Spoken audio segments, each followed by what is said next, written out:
I'm David Brenner, and I'm a curator here at the North Central Regional Plant Introduction Station, and one of my crops is parsley. We're here to talk about parsley today. I've got examples of the three different types, and I'll tell a little bit about the history of parsley and how I'm managing it for seed increase. Parsley is from the Mediterranean basin, and it's a healthy vegetable with a good source of vitamin C.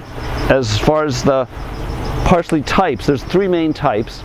There's this curled one, which you're used to seeing in the store. It's probably the most popular kind, and it's quite old. It's mentioned in old manuscripts. It's not a new thing. And then this flat leaf kind, and this is what the chefs demand. I used to sell parsley at a fancy restaurant, and they could only buy the flat leaf kind. It's also called Italian parsley. It's supposed to have a little bit more flavor. And then this third kind is turnip rooted parsley. So it's got a thick root like this, and in field planting they would get much bigger. They could be as big as grapefruits. But here in this little flat, that's as big as they're going to get. And parsley is a bit of a difficulty for us to get seeds from for our regular seed regenerations, and our seeds are now expiring after about 30 years in storage. So I'm regrowing accessions that were grown many years before by my predecessors, and these were planted in August, and they've been kept through this winter in this kind of cool, not lighted greenhouse, and then pretty soon they'll get the long enough day lengths that they'll be elongating and putting out flowers and seeds.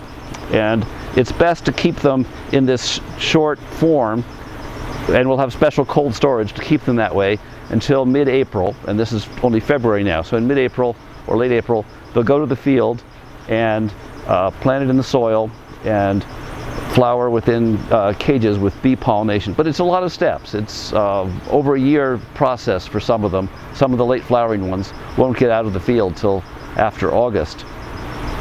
And they have to be big enough to vernalize. So there are other crops that are biennials, and you can plant much later and still get good flowering. This one, which looks quite different, has these kind of filmy looking leaves, which they get a little bit later in life when they're starting to go toward bolting. And it's a signal that this one probably doesn't need any more chill or anything else in order to bolt and turn into a flowering plant. So it's got this adult form of filmy long leaf blades, which is what you would see on the flowering stalk of the plant as it matures and goes to seed.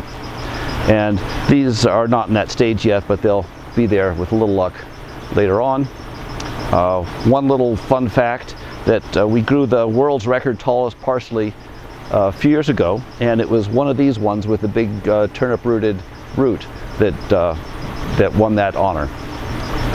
So that's all I have for now. Enjoy your parsley.